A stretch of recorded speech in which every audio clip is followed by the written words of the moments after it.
Bismillahir Rahmanir Rahim. Dear viewers, we have already completed the analysis of the narrative which mentions the collection of the Qur'an under the Caliph Abu Bakr radhiyallahu anhu in our previous sessions. Now, although this narrative does not describe any particular methodology of the collection of the Qur'an adopted by Zayd ibn Sabit radhiyallahu anhu, however, we have some other secondary narratives which describe this methodology.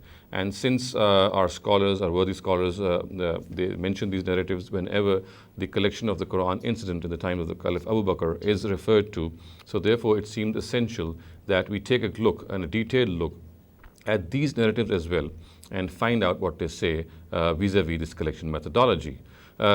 Suyuti has tried to enumerate these narratives in his Al-Itqan, and I'll first read out a couple of these narratives which he has cited, which, as I said earlier on, describe the methodology of the collection of the Qur'an vis-a-vis which took place in the time of Abu Bakr radhiyallahu anhu. Now, the first of these narratives, it says, let me read out the text before you. It is recorded by Yahya ibn Abdul Rahman, and he says, قال قدم عمر فقال من كان تلقى من رسول الله شيئا من القرآن فليأتنا به وكانوا يكتبون ذلك في الصحف والألواح والعصب وكان لا يقبل من أحد شيئا حتى يشهد شهيدان. Which means that Umar came over and announced, anyone who has any part of the Qur'an that he has acquired from the Messenger of God should bring it over. And they had written these portions on pages and tablets and barks of palm trees, and would not accept any portion from anyone unless two witnesses testified to it. So this is what the narrative says. Now, another narrative, which is, by the way, this narrative was recorded by Ibn Abi Dawud. And the next narrative that I'm going to read out is also recorded by Ibn Abi Dawud. And the words are, I'm just going to read out the words, and it says that the narrative is from Urwa ibn Zubayr. And the words are, أن أبا بكر قال لعمر ولزيد اقعدا على باب المسجد فمن جاءكما بشاهدين على شيء من كتاب الله فاكتباه.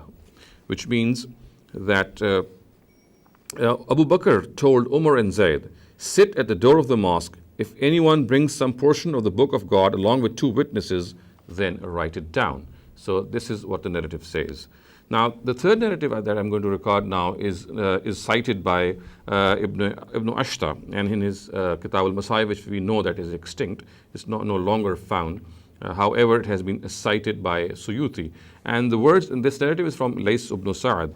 And the words are, وقد أخرج ابن أشتا في المصاحف عن الليث بن سعد قال أول من جمع القرآن أبو بكر وكتبه زيد وكان الناس يأتون زيد بن ثابت فكان لا يكتب آية إلا بشاهد عدل وأن آخر سورة براء لم توجد إلا مع خزيمة بن ثابت فقال اكتبوها فإن رسول الله صلى الله عليه وسلم جعل شهادته بشهادة رجلين فكتب وإن عمر أتى بآية الرجم فلم يكتبها لأنه كان وحده.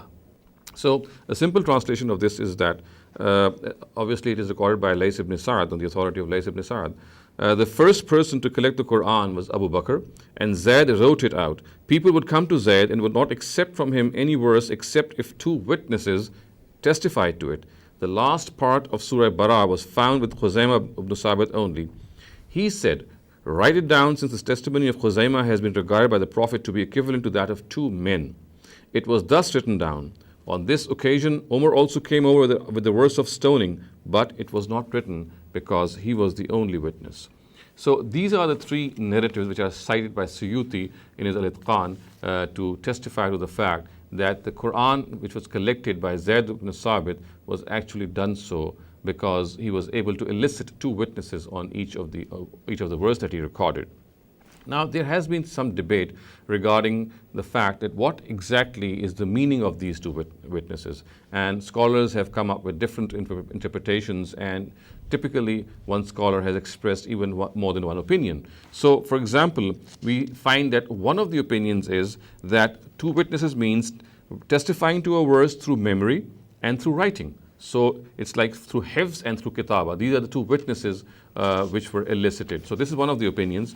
And the person who has cited this opinion is Ibn Hajar in his Fath al-Bari. Another opinion in this regard is that two witnesses testify that the written verse that was brought over was written in front of the Prophet. So two witnesses needed to testify to the fact that the verse which was to be recorded was written before the Prophet. And this opinion is also that of Ibn Hajar and that of As-Sakhawi. So two prominent authorities cite this opinion. Now there is a third opinion in this regard as well, and that is that two witnesses testify to the fact that the verse or the verses that were brought over was from among the forms or the wujuh on which the Qur'an was revealed, obviously referring to the 7 forms of the 7 ahruf. And this is this opinion has also been cited by Ibn Hajar and by As-Sakhawi. And the fourth and final opinion in this regard is that these two witnesses actually testify to the fact that the verse had been presented and written before the Prophet in the time of the Arza Akhira.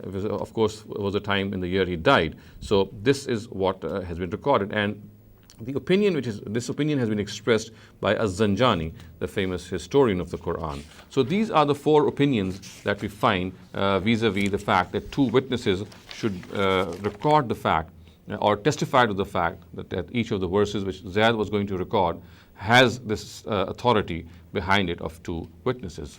Now, before we go on, I would like to submit the fact that Suyuti, Jalaluddin Suyuti, has actually referred to 3 narratives which refer to these two witnesses. However, in my own research, I found out that there are more than 3 narratives, and I'd like to comprehensively state all these narratives before you so that we can find or form an opinion after that. It is not that just these 3 narratives and they cite the fact that there are 2 witnesses. As I said, we find at least 6 more narratives or 6 narratives in totality which describe this methodology of collection in which 2 witnesses had testified. And I'm going to seriatim read out each of these narratives before you. So the first of them is by Yahya ibn Abdul Rahman. Yahya ibn Abdul Rahman, and his narrative has been cited by Ibn Abi Dawud in his Kitab al-Masahif. And Yahya ibn Abdul Rahman has said that قال أراد عمر أن يجمع القرآن فقام في الناس فقال من كان تلقى من رسول الله عليه وسلم شيء من القرآن فليأتنا به وكانوا كتبوا ذلك في الصحف والألواح والعصب وكان لا يقبل من أحد شيء حتى يشهد شهيدان فقتل وهو يجمع ذلك إليه فقام عثمان بن عفان فقال من كان عنده من كتاب الله شيء فليأتنا به وكان لا يقبل من ذلك شيئا حتى يشهد شهيدان فجاء خزيمة بن ثابت فقال إني قد رأيتكم تركتم آيتين لم تكتبوها قالوا وما هما قال تلقيت من رسول الله صلى الله عليه وسلم لقد جاءكم رسول من أنفسكم عزيز عليه ما عنتم حريص عليكم بالمؤمنين رؤوف رحيم إلى آخر السورة. قال عثمان فأنا أشهد أنهما من عند الله فأين ترى أن نجعلهما قال اختم بها آخر ما نزل من القرآن فختمت بها براءة. So اختم بها آخر ما نزل من القرآن فختمت بها براءة. So a simple translation of this would be that Yahya ibn Abdul Rahman said, Umar made up his mind to collect the Quran. So he stood up among the people and said, any person who has any portion of the Quran received from the Messenger of God should bring it over to us. They had written this on pages and tablets and bark of palm trees and would not accept anything from a person unless 2 people testified to it. Umar was then assassinated while he was collecting the Quran, and then Usman stood up among the people and said, any person who has any portion of the Quran should bring it over to us. And he would not accept anything from a person unless 2 people testified to it. So Khuzaimah ibn Thabit came over and said, I think that you have missed writing down 2 verses. They asked, what are they? And he said, I got the following from the Messenger of God. And then obviously he read out those 2 famous missing verses, or the last 2 verses of Surah Tawbah. And he has cited those verses as لَقَدْ جَاءَكُمْ رَسُولٌ مِّنْ أَنفُسِكُمْ عَزِيزٌ عَلَيْهِ مَا عَنِتُّمْ حَرِيصٌ عَلَيْكُمْ بِالْمُؤْمِنِينَ رَؤُوفٌ رَحِيمٌ. So then it is said that Usman said, I bear witness that they are from God, And where do you advise us to place them? So he said, Khuzaimah said that place them at the end of the last revelation of the Qur'an. So it was placed at the end of Surah Bara, which is Surah Tawbah.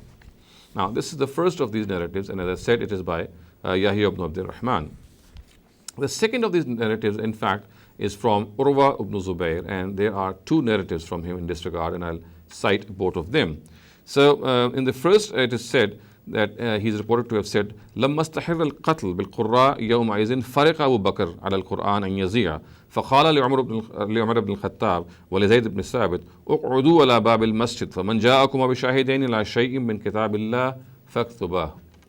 So it is said that when on the day, Urwa ibn Zubair says, when on the day of the battle of Yamama many Qurra were killed, Abu Bakr became apprehensive that the Quran might get lost. He told Umar and Zayd, sit at the door of the mosque and only write down that portion of the Quran which has come, which someone brings to you on the authority of two witnesses. So again we find the fact that these two witnesses figure in this narrative as well. And as I said earlier on, this is a persistent theme of all the narratives in which it is said that the Quran recorded by Zayd ibn Sabit actually was done so at the behest of two witnesses testifying to the verses collected. Now the second of these narratives from Urwa ibn Zubayr, now I'm going to read out the narrative to you, and the words are, he is reported to have said, لما قتل أهل اليمامة أمر أبو بكر الصديق عمر بن الخطاب وزيد بن ثابت فقال اجلسا على باب المسجد فلا يأتينكما أحد بشيء من القرآن تنكرانه يشهد عليه رجلان إلا أثبتتما وذلك لأنه قتل باليمامة ناس من أصحاب رسول الله صلى الله عليه وسلم قد جمعوا القرآن. And here, as I said, the person who is reporting is Urwa ibn Zubair. So a simple translation of this would be that when Muslims were killed in the battle of Yamama, Abu Bakr said to Umar and Zayd, so in this narrative he is said to have asked both Umar and Zayd, sit at the entrance of the mosque. Anyone who comes to you with anything from the Quran that you are not aware of, but two men bear witness to it, accept it. So viewers and readers and my dear viewers, you must note these words, that the words are that Zayd and Umar have to record any verses which they are not aware of on the authority of two witnesses. Now, this was because a large number of the companions of the Prophet who had memorized the Quran had been killed in the battle of Yamama. So the words are Qutiba bil Yamama nasum min ashabi Rasulullah sallallahu alaihi wasallam kad jama'ul Quran. So these are the two narratives which have been recorded by Urwa ibn Zubayr. Now there's another narrative which is by Al-Qasim ibn Muhammad, and this narrative is recorded by Al-Baqilani in his Al-Intisar. So the words are, he's reported to have said, قال أبو بكر لزيد بن ثابت اقعد فمن أتاك من القرآن بما لا تحفظه ولا تقرأه فاقبله. Which means that Abu Bakr told Zayd, sit here. He who comes to you with two witnesses on a portion of the Quran you do not have in your memory or have read it, accept it. So again we find Zayd ibn Sabit being told to accept a verse of the Quran on the authority of two witnesses. Now let's go on to the next narrative, and this is by Lays ibn Sa'd, and it has already been referred to by Suyuti in his Al-Itqan. And I think I would read it out again for the purpose that since I am enumerating all the narratives which have been recorded in this regard. So although I have read this narrative out before, but for the sake of record, I'm going to reread it because, as I said earlier on, that we need to compile and collate and evaluate all the narratives in this regard and then form an opinion. So this narrative is by Lays ibn Sa'd, and he says that وَقَدْ أَخْرَجَ ابن أشتى في المصاحف عن الليث بن سعد قال أول من جمع القرآن أبو بكر وكتبه زيد وكان الناس يأتون زيد بن ثابت فكان لا يكتب آية إلا بشاهد عدل وأن آخر سورة براء لم توجد إلا مع خزيمة بن ثابت فقال اكتبوها فإن رسول الله صلى الله عليه وسلم جعل شهادته بشهادة رجلين فكتب وإن عمر أتى بآية الرجم فلم يكتبها لأنه كان وحده. So, Layth ibn Sa'd is reported to have said that the first person to collect the Quran was Abu Bakr, and Zayd wrote it out. So people would come to Zayd who would not accept from them any verse except if two witnesses testified to it. The last part of Surah Bara was found with Khuzaymah ibn Sabit only. He said, write it down, since the testimony of Khuzaymah has been regarded by the Prophet to be equivalent to that of two men, and it was thus written. On this occasion, Umar also came up with the verse of stoning, but it was written because it was not written because he was the sole witness, he was the only witness. We now move on to the next narrative, and this has been recorded by on the authority of Khuzaymah ibn Sabit, and this has been recorded by Al-Muttaqi in his Kanzul Ummal. So the words here are قال جئت بهذه الآية لقد جاءكم رسول من أنفسكم. Obviously he has read the whole verses. إلى عمر بن الخطاب إلى زيد بن ثابت فقال زيد من يشهد معك قلت لا والله ما أدري لا والله ما أدري فقال عمر أنا أشهد معه ولا ذلك. Which means that obviously Khuzaymah is saying these words. He says that I brought the verse لقد جاءكم رسول من أنفسكم إلى آخر الآية to Umar and Zayd. And Zayd said, who will testify with you to its authenticity? So who is the person who is going to authenticate this verse or these verses? So I said, by God, I do not know. Thereupon Umar said, I bear witness with him to its authenticity. So it was Umar actually who bore witness to the authenticity of this verse. Then we have this narrative which is recorded on the authority of Ubayd ibn Umair. And this has been recorded by At-Tabari in his Jami al-Bayan, his tafsir obviously. And the words here are, Ubayd ibn Umair says, قال عمر رحمه الله لا يثبت آية في الصوف حتى يشهد الرجلان فجاء رجل من الأنصار فهاتين الآيتين بهاتين الآيتين فجاء رجل من الأنصار بهاتين الآيتين لقد جاءكم رسول من أنفسكم عزيز عليه فقال عمر لا أسألك عليهما بينة أبدا كذا كان رسول الله. Which means that Ubayd ibn Ubayd reported, Umar would not include a verse in the Musaf except if two witnesses testified to its authenticity. A person from the Ansar came to him with these two verses, and then obviously the verses are read out.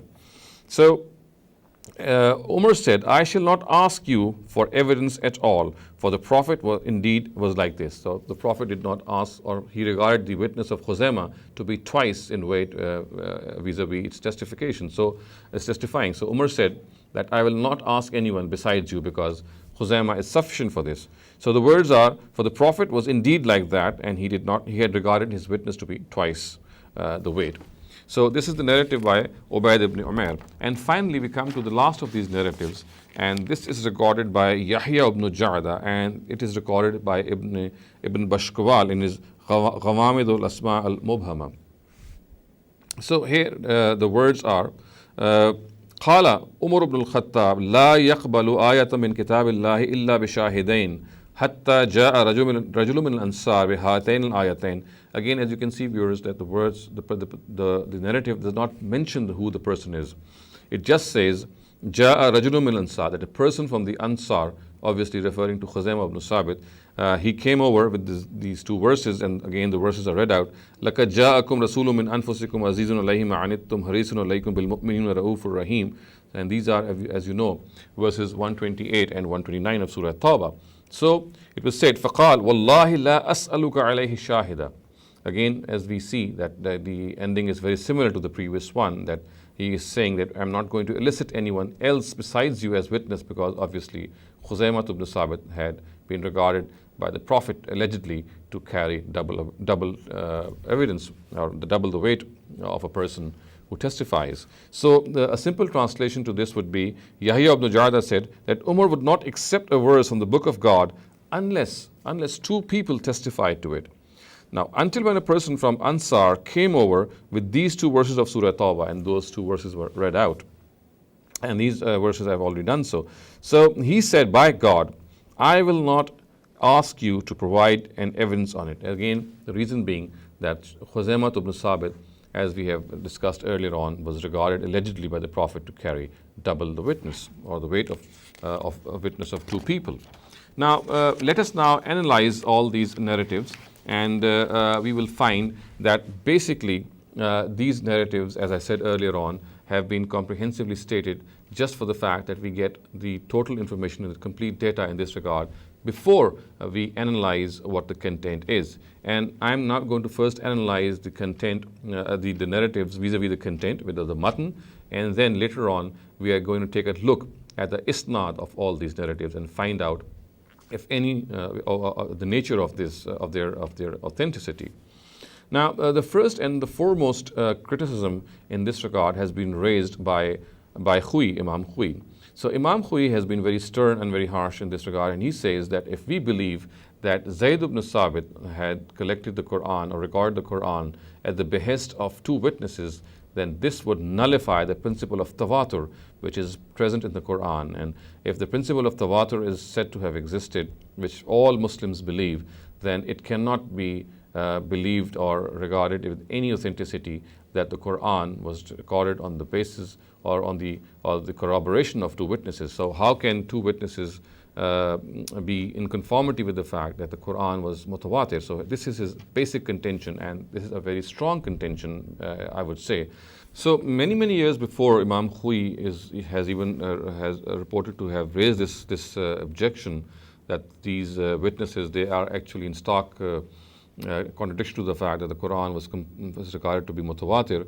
Ibn Hajar and after him in recent times, Al-Zurqani, have contended the fact that the text of the Quran was well known, and Zayd could have written the text of the Quran from his own memory, but it was his intense precaution that he did not do so. So this is what they contend, that it was his intense precaution, or he exercised intense precaution in collecting the Quran through two witnesses, although it was well known to him and perhaps many other people, and he could have just reproduced it from his memory.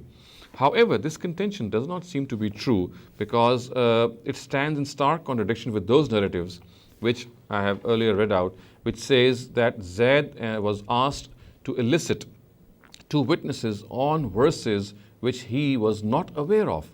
Tankaranihi is the word that he did not know. And obviously here both Zayd and Umar are being told that they have to accept verses which they are not aware of on the authority of two witnesses. So obviously if the Quran was well known, then how can we reconcile these words that Zayd and Umar were asked to record those verses on the authority of two witnesses of which they were not aware of? And let me also read out another narrative. And before I do so, let me point out that the narrative which said so, that Zayd and Umar needed to record these verses on the authority of two witnesses on verses which they were not aware of. So this was referring to the second narrative of Urwa ibn Zubair and the one which is recorded by Qasim ibn Muhammad. So you can just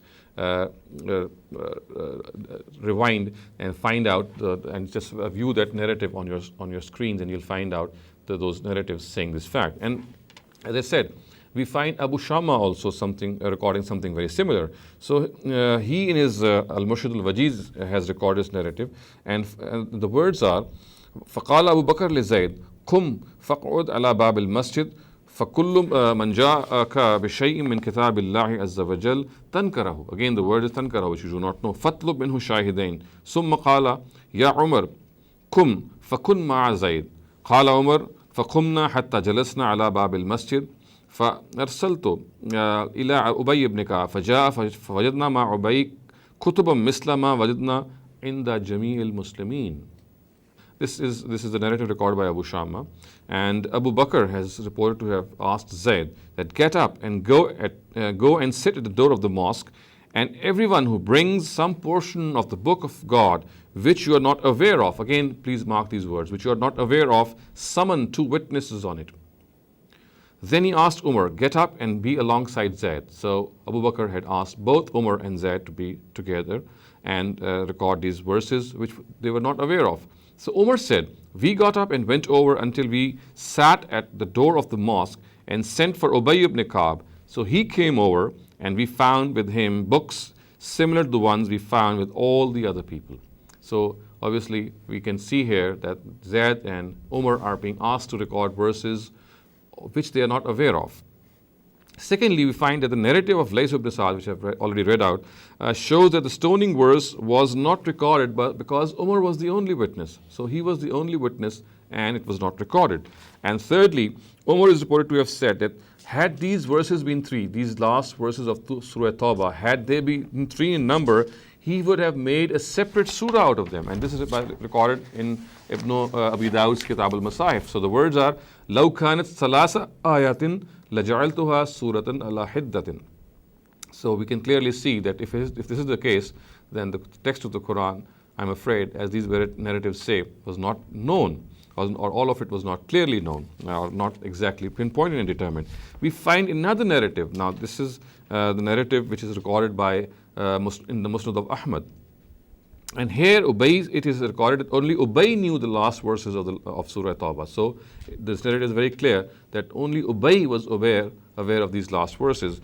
And this narrative, as I said, is recorded by in the Musnad of Ahmad. And the words are that it is recorded by Abu al-Aliya. So Abu al-Aliya. So Abu al-Aliya anna Ubay ibn Ka'b annahum jama'u al-Qur'ana fi masahif fi khilafati Abi Bakr radiyallahu anhu فكان رجل يكتبون ويملي عليهم أبي بن كعب فلما انتهوا إلى هذه الآية من سورة براءة ثم انصرفوا صرف الله قلوبهم بأنهم قوم لا يفقهون فظنوا أن هذا آخر ما أنزل من القرآن فقال لهم أبي بن كعب إن رسول الله صلى الله عليه وسلم أقرأني بعدها آيتين لقد جاءكم رسول من أنفسكم عزيز عليه ما عنتم. Obviously the same two verses which we find generally recorded. So ثم قال هذا آخر ما أنزل من القرآن قال فختم بما فتح به الله به الله ثم قال فختم بما فتح به بالله الذي لا إله إلا هو وهو قول الله تبارك وتعالى وما أرسلنا من قبلك من رسول إلا يوحى إليه أنه لا إله إلا أنا فاعبدون. And a simple translation of this would be, as I said, this verse is from Abu al-Aliya, and that is that they collected the Quran from the Musaf of Ubay ibn Ka'b, and the procedure that was adopted was that many people would write and Ubay ibn Ka'b would dictate it to them. And when they reached the following verse of Surah Bara'ah, Summan Sarafa, I have already read out the verse, they thought that it was the last verse revealed. Clearly, it just means that they thought it was the last verse revealed, and Ubay informed them that the Prophet had actually recited two more verses after them. And then he read out those two famous verses. And obviously, once he read it out, he said that these are the last verses of the Quran, and thus the matter of revelation was closed with which it began, as per the words of the Almighty.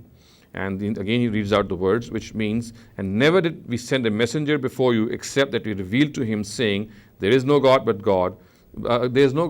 I, so worship me. So these are the verses of Surah Anbiya. Now these narratives clearly show that the contention of Ibn Hajar and of Zurqani that the text of the Quran was well known, it does not stand the testimony of historical, or does not stand the criticism which I have just presented before you.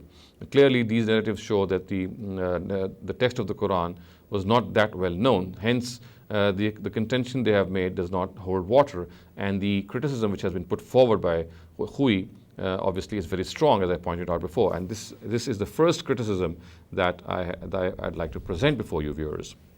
Now, let us move on to the next criticism, and the rest of the criticism you'll find are basically contradictions which arise not only between these narratives and the standard narrative of collection, but between all these narratives mutually. And you'll find that these contradictions existing between them as well as with the main narrative of collection.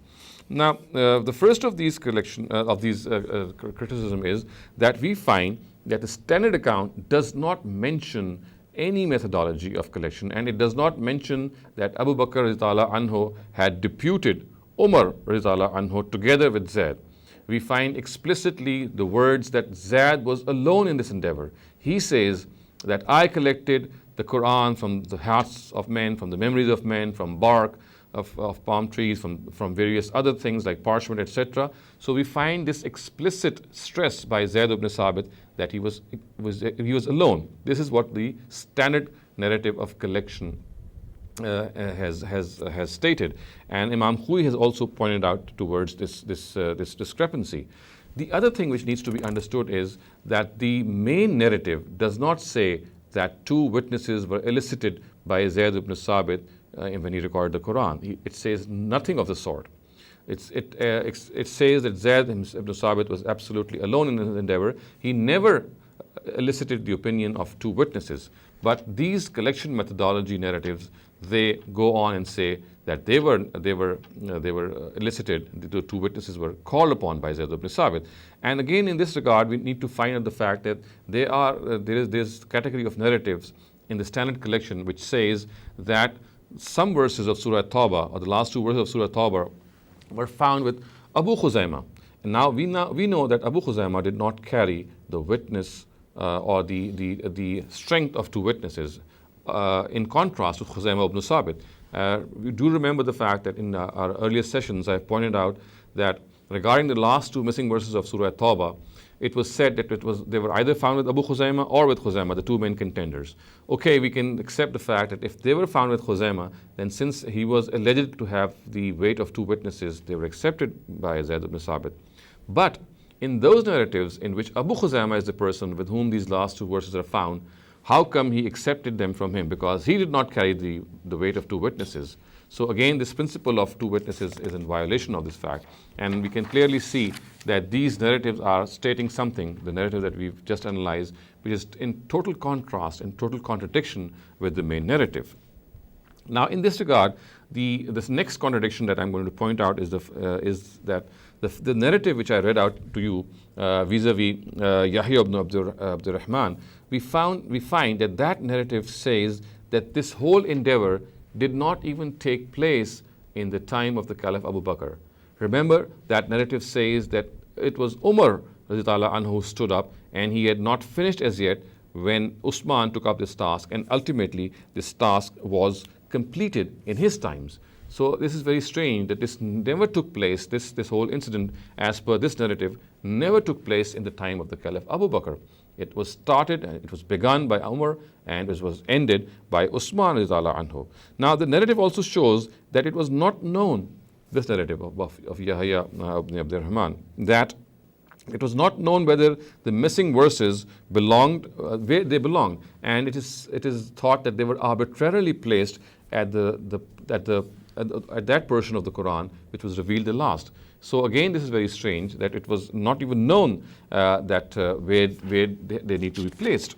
And on the other hand, we find that there is a narrative in Bukhari which says that Zayd knew the place where they had recorded this narrative. Zayd knew the place, and so his words are فَأَلْحَقْتُهَا فِي سُورَتِهَا. He said that I knew where these verses belong, and now I'm going to place it at that place where they belong. So this again is in stark contradiction to the fact that in this narrative we find that they were arbitrarily placed. However, in the main narratives we find that Zayd knew exactly that they belong to Surah Tawbah. Now, another contradiction in the narrative is that the second narrative of Urwa ibn Zubair and the narrative of Qasim ibn Muhammad says, they say that witnesses were elicited on verses which were not known to both of them. However, in other narratives, we find that this condition is not imposed. We find in narratives, other narratives say that Umar and Zayd have to call in two witnesses on all the verses that were brought to them. So other narratives do not make this distinction. So these narratives, the second narrative of Urwa ibn Zubair and that of Al-Qasim ibn Muhammad, they say that two witnesses have to be elicited only on those verses which are not known to them.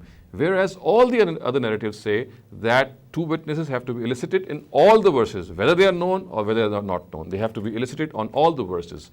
So again, we find that this contradiction is clearly present. So another contradiction in this regard is that we find the first narrative recorded by Abu Bakr, Urwa ibn Zubair, that Abu Bakr took the initiative in having the Quran collected. So he himself asked Umar and Zayd to collect the Quran by calling in two witnesses. In the standard collection, we know that it was Umar who took this initiative.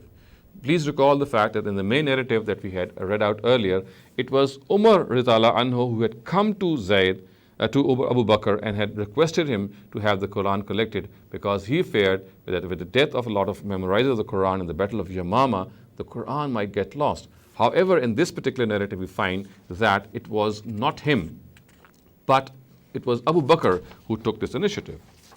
Now, another contradiction in this regard is that both narratives of Urwa and the narrative of Khuzaimah show that Abu Bakr had actually deputed Umar and Zaid, both of them, for this task. However, in the narrative of Lays ibn Sa'd, we find that he had deputed only Zaid on this task. So it is strange that in some narrative we find both Umar and Zaid being deputed, and in another we find that it is just Zaid alone who has been assigned this task. And viewers, lastly, we find this contention, this contradiction, that the narrative of Khuzaimah ibn Sabit, Zaid asked from Khuzaimah that if there is another witness along with him to testify to the words of Surah Tawbah, he should bring that person with him. So he is asking a person who is allegedly carrying the weight of two witnesses himself. Khuzaimah himself has this authority of being a person who was invested with twice the witness. He is being asked by Zaid to bring over another person. So again, this is very strange because all other narratives do not ask them, because Khuzaimah ibn Sabit himself was a person who carried double witness, or the weight of two witnesses. So these are the contradictions, viewers, which we can see, which clearly arise in all these narratives which I just cited before you. And now in the last portion of this session, I'm just going to briefly analyze the chain of narration also of these narratives. So viewers, in the last portion, I'm now going to analyze the chain of narration of each of these narratives, which I've cited before you, and none of them, as you will see, has a sound chain of narration. Now, the first narrative, as you would recall, was by Yahya ibn Abd al-Rahman, and he never met Umar anhu because he was born in the caliphate of Usman. So Hafiz Mizzi has quotes the opinions of Ali ibn Madini, and he says that, and of various other authorities as well. So Hafiz Mizzi says that he died in 104 at the age of 72. Now this would mean that he was born in 32 Hijrah, which is almost 10 years after Umar's assassination. And Al-Mizzi also refers to the opinions of Abu Hatim al-Razi and Muhammad ibn Sa'd, who say that he was born in the caliphate of Usman. So we can clearly see that the narrative of Yahya ibn Abd al-Rahman is munqata, or it is broken.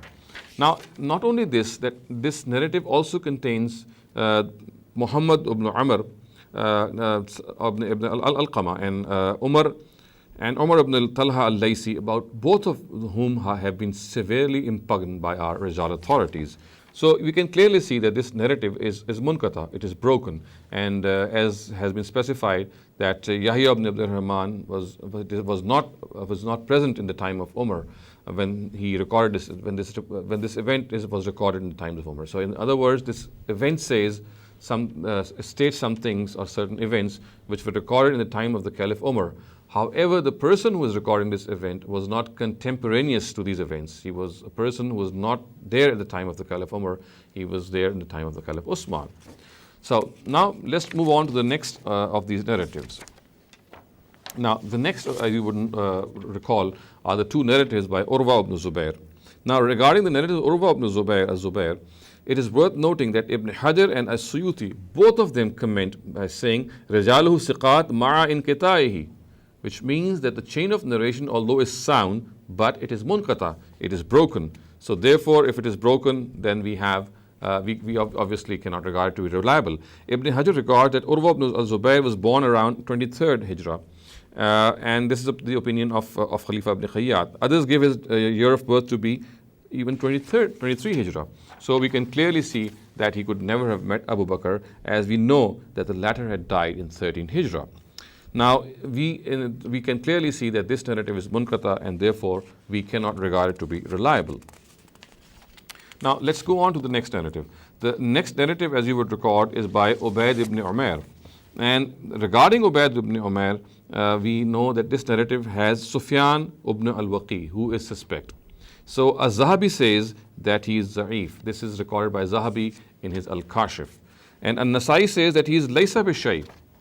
And obviously, these words have been recorded by An-Nasai in his Az-Zurafa wal-Matrukin. And Ibn Adi records that Abu Zura al-Razi Abu Zur'a al-Razi is reported to have said that there are three people towards whom we have no inclination, and he mentioned Sufyan ibn Waqi amongst them. Ibn Hajar, these words of Ibn Adi, they are recorded by Ibn Adi in his Al-Kamil fi al-Zurafa. Ibn Hajar records that he is regarded to be Saduq. He was misled by a scribe who made insertions in his collection. Even after being told of this, Sufyan did not pay heed, and consequently his narratives were no longer held as acceptable. This is what Ibn Hajar has recorded in his Taqrib al-Tahzib. And moreover, there exists the anana of Sufyan ibn Uyayna in this narrative.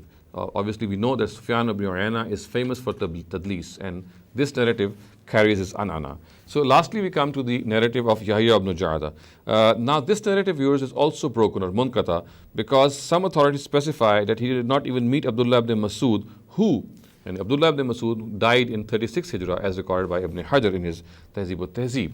So viewers, we now come to the end of this session, and you have seen clearly that the content of these narratives as well as their isnad do not stand to the test of historical criticism. We have seen that the content is severely flawed, it has contradictions, it goes against the principle of tawatur, and as far as the chain of narration or the isnad of these narratives is concerned, these chains of narrations also are flawed and suspect. So all in all, we can say that these collection methodology narratives are absolutely unreliable and they cannot be depended upon. أقول قولي هذا واستغفر الله لي ولكم ولسائر المسلمين والمسلمات.